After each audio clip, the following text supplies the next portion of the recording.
Bismillahirrahmanirrahim. Assalamualaikum warahmatullahi wabarakatuh. Perkenalkan, saya Afsi, orang bodoh dan gila dari negeri ini. Izinkan saya untuk melanjutkan pembahasan tentang hadis Arba'in Nawawi. Disclaimer dulu, apa yang saya sampaikan di video ini adalah pembahasan dari apa yang telah saya pahami dari hadis ini. Jadi pembahasan ini bersifat sangat subjektif. Oke, kita mulai masuk ke isi dari hadis ke-15. Judulnya adalah Beriman kepada Allah dan Hari Akhir. Nah, kita mulai dari sejarah atau bahasan hadisnya. Hadis ini disampaikan oleh Abu Hurairah radhiyallahu anhu. Ia berkata, Rasulullah Shallallahu alaihi wasallam bersabda, Barang siapa beriman kepada Allah dan hari akhir, hendaklah ia berkata baik atau diam. Barang siapa beriman kepada Allah dan hari akhir, hendaklah ia memuliakan tetangganya. Dan barang siapa beriman kepada Allah dan hari akhir, hendaklah ia memuliakan tamunya. Nah, pelajaran yang bisa kita dapat dari hadis ini, yang pertama kita membahas tentang iman, iman kepada Allah dan hari akhir. Nah, yang maksud iman itu adalah percaya. Ketika kita percaya, berarti kita setuju dengan hati kita. Jadi hati kita tuh menyetujui bahwa kita itu percaya, benar-benar percaya. Jadi nggak cuma di lisan, tapi di hati kita juga membenarkan gitu. Kalau di lisan doang kan cuma ngomong doang gitu, hanya bilang iya gitu kan, dan itu kan di pikirannya berbeda ataupun di hatinya berbeda gitu. Tapi ketika dia beriman, dia percaya, berarti maka di hatinya pun ikut membenarkan apa yang ada di lisannya gitu. Jadi ada perbedaan antara yang namanya Islam dan iman gitu. Jadi Islam itu kan dia sudah bersyahadat, dua kalimat syahadat gitu, sudah mengucapkan dua kalimat syahadat. Sedangkan kalau iman itu adalah kepercayaan dirinya terhadap apa yang harus diimani. Ya, misalnya kan di sini dijelaskan bahwa iman kepada Allah dan hari akhir. Berarti ada kepercayaan di hatinya untuk percaya kepada Allah dan hari akhir. Nah, ya di sini tuh ada membahas tentang tiga. Jadi yang pertama itu tentang berkata baik atau diam, yang kedua itu tentang memuliakan tetangga, dan yang ketiga yaitu tentang memuliakan tamu. Kita bahas satu-satu. Dari yang pertama tentang berkata baik atau diam. Nah, di sini di hadis ini itu mengajarkan bahwa lisan itu bisa membawa manfaat atau bencana. Betapa besarnya dampak dari lisan itu. Jadi lisan itu bisa menyelamatkan atau malah menghancurkan seseorang. Tuh, itu maka dari itu kita harus menjaga lisan kita. Jangan sampai lisan kita tuh menghancurkan seseorang atau merendahkan seseorang. Jadi di hadis ini tuh kayak memerintahkan kita tentang keutamaan untuk berkata sesuatu yang baik. Nah, sesuatu yang baik itu apa aja? Misalnya kayak zikir. Zikir itu kayak baca Al-Quran gitu kan. Itu sama-sama berzikir, atau kita memuji nama Allah, memuji sifat-sifat Allah. Yaitu zikir. Jadi kita mengingat atau memuji Allah gitu. Nah, itu kata-kata yang baik. Terus selain berzikir, mungkin kita berbagi ilmu. Nah, ilmu kan berarti kita bisa bermanfaat dengan manusia lainnya. Jadi ilmu itu kan ketika diajarkan kepada orang lain, maka ilmu itu bisa bermanfaat bagi orang lain juga. Jadi ilmu itu tidak hanya bermanfaat bagi diri kita, tapi orang lain juga bisa mendapatkan manfaat dari ilmu tersebut gitu. Nah, itu bisa disampaikan melalui lisan kita. Nah, itu perkataan yang baik. Lalu contoh lainnya adalah nasihat. Nasihat itu bisa diungkapkan untuk memperbaiki seseorang supaya menjadi lebih baik. Misalnya seseorang itu ibadahnya kurang, kita bisa nasihati supaya ibadahnya menjadi lebih rajin gitu. Itu salah satu bentuk nasihat. Ataupun ada orang yang sering melakukan maksiat. Nah, mungkin dengan lisan kita bisa mengingatkan, memberikan nasihat-nasihat yang baik gitu, supaya orang yang kita nasihati itu berubah gitu. Yang awalnya sering maksiat jadi maksiatnya berkurang gitu. Yang sudah berkurang nanti berhenti, setelah berhenti nanti berubah menjadi lebih baik, terus menjadi yang terbaik gitu. Jadi terus ada tahapannya gitu kan. Nah, selain nasihat mungkin dakwah juga termasuk dalam perkataan baik. Ya, dakwah itu kan menyebarkan agama gitu. Jadi menyiarkan.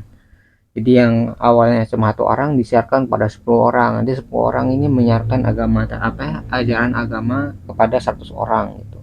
Nah, itu adalah satu bentuk dakwah, dan dakwah itu termasuk dalam perkataan yang baik, karena kan banyak nih orang yang misalnya tidak terlalu mengenal tentang agama. Nah, setelah dijelaskan, maka lebih dalam lagi ya, dijelaskan lebih dalam, lebih lengkap lagi, maka orang mungkin akan lebih tertarik dengan agama. Karena agama itu nggak cuma di permukaan, tapi ada bagian-bagian yang lebih dalam lagi. Dan ketika kita sudah mengenal agama, maka pada akhirnya kita bisa lebih mencintai gitu. Maka kan ada kan pepatahnya kayak tak kenal maka tak sayang. Ketika kita tidak mengenal agama kita sendiri, maka bagaimana kita mau menyayangi agama itu? Bagaimana kita mau mencintai agama yang kita tidak kenal, tidak kita ketahui, kita tidak sukai gitu kan. Jadi dengan lebih mengenal agama, dengan dakwah tadi, kita bisa lebih mengenal dan mencintai agama kita. Itu satu perkataan baik dari dakwah ya. Nah, selain perkataan baik, maka lebih utama untuk diam atau menghindari perkataan yang buruk. Nah, perkataan buruk tuh kayak apa? Kayak misalnya kita bohong nih.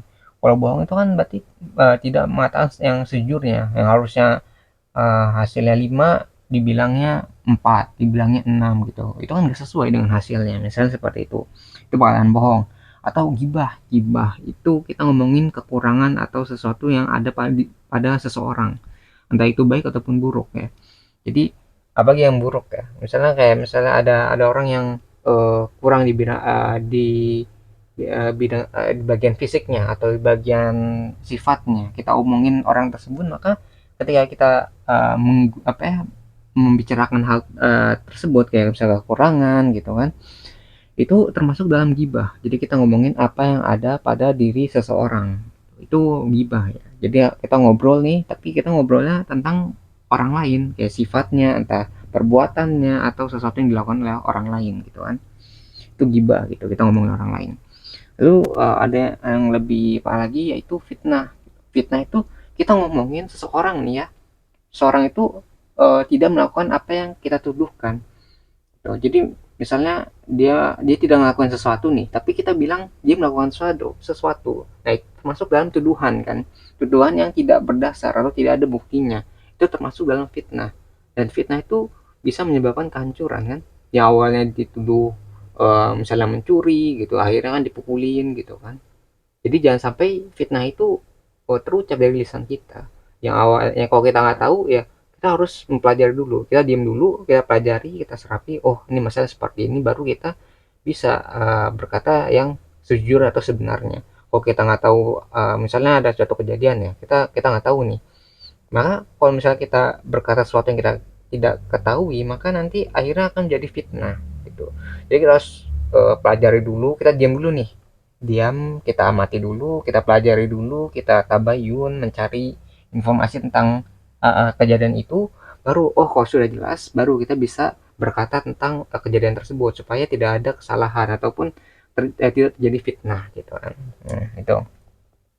Ataupun kalau dari lisan kita yang paling paling sering mungkin kita sering lakukan ya, walaupun kayak hal yang normal terjadi gitu, kayak misalnya menghina atau merendahkan orang lain, itu juga termasuk dalam perkara yang buruk atau tidak boleh untuk dikatakan.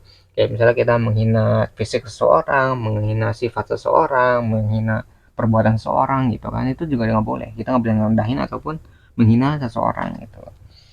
Jadi dalam informasi yang vital ya di dalam berkata baik atau diam itu adalah bahwa lisan itu adalah cerminan dari hatinya. Kalau misalnya lisannya itu baik, biasanya menandakan bahwa hatinya baik juga. Jadi mencerminkan keadaan hatinya.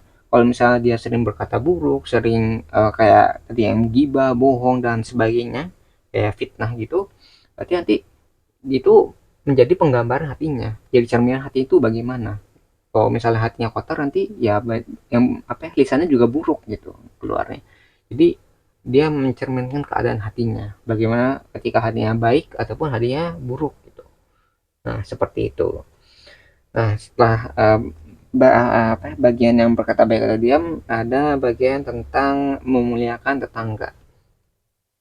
Nah, memuliakan tangga itu kita harus tahu definisi dari tangga. Jadi tangga itu ada tangga yang dekat, ada tangga jauh. Nah, tangga dekat itu biasanya kita sebutkan sebagai kerabat atau seseorang yang masih memiliki hubungan darah lah. masih dalam satu keluarga, tangga dekat. Oh, kalau tetangga jauh tuh kayak seseorang yang tidak memiliki hubungan darah tapi tinggal ada di sekitar tempat tinggal kita, itu tetangga jauh. Jadi sama-sama tetangga gitu kan. Tetangga adalah seseorang yang hidup di sekitar kita, itu apa ya, salah satu pengertiannya. Nah, ini menandakan bahwa manusia itu tidak bisa hidup sendiri. Jadi kalau misalnya kita hidup sendiri nih, itu bakal kesusahan. Karena kan ketika kita butuh sesuatu, kita pasti membutuhkan bantuan orang lain. Entah itu dari misalnya baju. Baju kalau misalnya kita buat sendiri, itu kan bakal sulit. Maka kita butuh bantuan orang lain untuk membuat baju. Kita kan tinggal beli apa ya, barangnya doang gitu dengan uang gitu. Itu kan akan lebih mudah. Karena ada orang lain yang mengerjakan baju tersebut gitu. Kita hanya tinggal menerima jadinya, tinggal membayar barang yang sudah jadi. Itu contohnya seperti itu. Jadi menandakan bahwa kita tuh tidak bisa hidup sendiri, apalagi hidup dalam bertangga gitu kan. Jadi apa ya, kita nggak bisa hidup dasar individu, tapi harus bersama dalam satu komunitas gitu. Jadi kita juga harus bisa apa ya, memperhatikan lah keadaan tetangga kita yang ada di sekitar kita, yang hidup di samping kita lah misalnya gitu. Jadi kita harus bisa gitu ya, peduli dengan tetangga kita.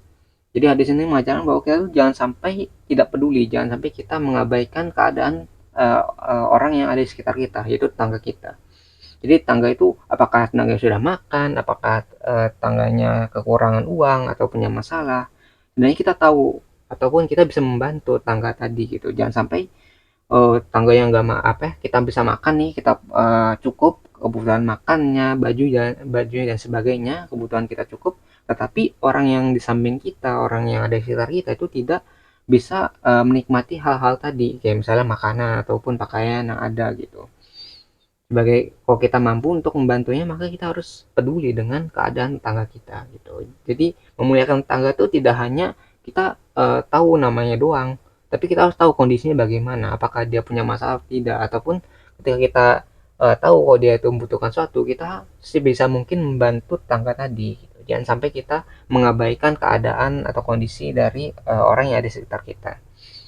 Jadi kalau bisa tuh tetangga itu jangan sampai terluka lah dengan keadaan kita. Jadi kalau bisa terjaga dari tangan dan lisan kita gitu. Nggak cuma peduli, kita juga harus menjaga lisan dan tangan kita supaya tidak melukai orang-orang yang ada di sekitar kita, tetangga-tetangga kita yang apa ya, ada yang hidup di sekitar kita.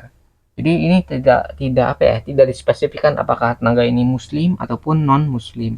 Jadi orang yang tinggal sekitar kita gitu, maupun laki atau perempuan gitu, itu nggak peduli. Jadi ketika dia hidup di sekitar kita, maka kita harus tahu dia tuh misalnya mengenalnya gitu dengan baik, apakah dia butuh bantuan kita atau tidak, atau kalau dia cukup atau tidak kebutuhannya, kita harus tahu gitu. Jadi jangan sampai mengabaikan keadaan apa kondisi dari tangga kita. Nah, setelah kita apa ya, membahas tentang memuliakan tetangga, kita lanjut tentang memuliakan tamu.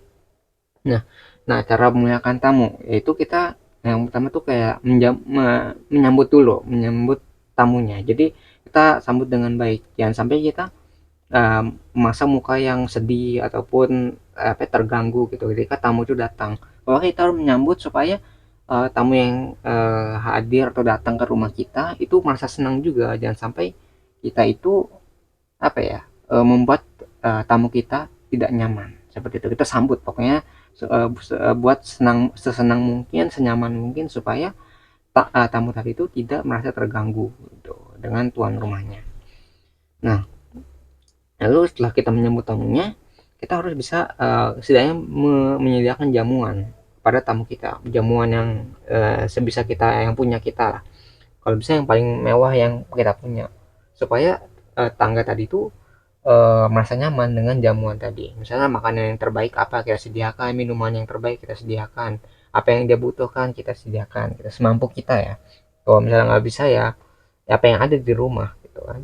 Jadi eh, cara memuliakan tamunya juga ada. Jadi ceritanya nih, ada sahabat Rasul ya yang ingin memuliakan tamu. Jadi diceritakan ya bahwa ada keadaan dimana Rasul tuh kayak memberikan apa ya, tawaran, adakah para sahabat di sini yang ingin menjamu tamu gitu, menjamu tamu ini. Jadi ada salah satu sahabat yang mengajukan diri untuk menjamu tamu tadi. Jadi dia balik ke rumah, dia bertanya kepada istrinya gitu, apakah ada makanan di apa ya, di rumah ini gitu kan, bertanya apakah ada makanan gitu. Ketika ditanya begitu, eh, istrinya menjawab ada makanan, tapi cuma cukup untuk satu orang. Nah, untuk mengakali hal tersebut gitu, padahal kan keluarga itu punya anak misalnya kan, anak tadi. Nah, si suami tadi itu mengusulkan bahwa kita harus apa ya, menidurkan anak tersebut supaya dia tidak apa ya, kelaparan atau tidak rewel ketika dia merasa lapar. Jadi pertama tidurin dulu anaknya, lalu dibuat rencana itu kan, kayak persiapannya itu kayak nanti kita makannya di tempat yang berbeda dengan tamu yang akan datang. Jadi eh, tempatnya itu bakal berbeda. Nanti kan dia bersiap-siap tuh ya. Nanti ketika tamu udah datang, nanti sediakan makanannya. Nah, pasangan ini akan makan di tempat yang berbeda. Lalu pencahayaan tuh akan dimatikan. Kayak mungkin lilinnya tuh dipadamkan dulu. Dan kita menggunakan apa ya, alat-alat makan. Jadi alat-alat makannya tadi itu bakalan digunakan supaya seolah-olah tuan rumah ini makan juga gitu. Jadi ketika sudah ini kan tamu kan datang nih. Nah, ini tamu ketika sudah datang sudah disambut terus diberi jamuan, eh, nanti suaminya atau pasangan ini akan berpindah ruangan gitu. Jadi musuhnya seperti itu. Seolah-olah nanti pasangan ini tuh ikutan makan sama seperti tamu yang makan juga gitu. Jadi tamu ini di apa ya, dianggapnya tuh jangan sampai mengetahui kondisi dari tuan rumahnya gitu. Jadi dibuat rencana seperti itu kan. Lalu setelah dilaksanakan, tamu itu tidak mengetahui bahwa pasangan ini tidak makan semalam itu misalnya kan. Itu tidak diketahui. Jadi sampai pada akhirnya dianggap bahwa ya apa kan setelah selesai makan baru dinyalakan kembali gitu. Sudah selesai lah ceritanya. Sampai keesokan harinya yang sahabat ini datang kepada Rasul dan Rasul tuh menyampaikan bahwa Allah itu kagum dengan cara apa ya, dengan bagaimana cara si sahabat ini tuh menjamu tamunya gitu. Jadi bahkan kita tuh harus memuliakan tamu sampai sampai dia tuh mengorbankan kebutuhan dirinya gitu demi untuk memuliakan tamunya gitu. Itu pelajaran yang bisa kita ambil lah dari cerita yang pernah terjadi di zaman Rasul. Jadi kita harus memuliakan tamu kita.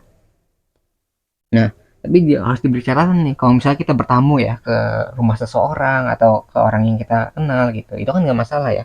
Karena ketika kita bertamu, kita kan menjalin silaturahmi gitu. Jadi silaturahminya nggak terputus. Nah, tapi kita harus tahu juga ketika kita bertamu, itu jangan sampai menyusahkan lah tuan rumahnya. Jadi kita harus pengertian juga sama yang punya rumah. Jangan sampai kehadiran kita itu menyusahkan, menyusahkan dari tuan rumahnya. Misalnya kayak kita datang nih, terus minta makanan banyak, terus nginep berapa hari di rumahnya. Itu kan sudah ke apa ya, kayak keterlaluan lah kita sebagai tamu gitu. Kalau kita mau bertamu ya secukupnya, misalnya mau menjalin silaturahmi ya secukupnya, kita misalnya makan, kita ngobrol sebentar sambil apa ya, ngebahas sesuatu yang penting, terus kalau udah selesai ya kita harus bergegas gitu. Jangan sampai kehadiran kita sebagai tamu itu menyusahkan gitu, jangan sampai seperti itu. Jadi kita harus pengertian ya, pengertian dari yang bertamu dan tuan rumahnya, jangan sampai ada yang disusahkan gitu, jangan sampai menyusahkan lah satu sama lain. Nah, kita mulai masuk ke bagian berikutnya ya. Pembahasan tadi kan udah selesai itu tentang pelajaran masyarakat rapat. Nah, kita mulai masuk ke bagian selanjutnya tentang pesan dan kesimpulan. Jadi hadis ini memberi pelajaran kepada orang-orang yang beriman untuk berkata baik, memuliakan tetangga, dan memuliakan tamu. Nah, hadis ini lebih menitik beratkan pada masalah pentingnya hubungan antar manusia atau dalam artian lain itu habul minan nas saat hidup bermasyarakat. Jadi ketika hubungan antar manusia itu terjaga dengan baik, maka hal itu akan mempermudah kita untuk terhubung dengan penciptanya, yaitu Allah Subhanahu wa taala. Nah, mungkin sekian ya pembahasan pribadi saya yang bisa saya sampaikan mengenai hadis ke-15 dari buku Arba'in Nawawi. Sebelum saya iri, saya ingin menyampaikan bahwa jika ada kebenaran di video ini, maka itu semua bersumber dari Tuhan Yang Maha Kuasa, dan jika ditemukan banyaknya kesalahan ataupun kekurangan di video ini, maka itu semua bersumber dari diri saya sendiri. Di channel kita juga ada moto, jangan didengar, jangan dipercaya, ragukan segala pilihan, dan selalu buktikan bahwa pendapat saya salah. Lalu jelaskan di mana letak kesalahannya. Saya menunggu jawaban Anda, wahai orang-orang pintar dan waras di luar sana, karena orang yang bodoh dan gila ini sangat membutuhkan bantuan kalian. Terima kasih bagi yang sudah menyimak videonya, semoga bisa bermanfaat. Saya akhiri dengan kalimat wassalamualaikum warahmatullahi wabarakatuh. Saya Afsi pamit undur diri, kita ketemu lagi di pembahasan selanjutnya. Insya Allah.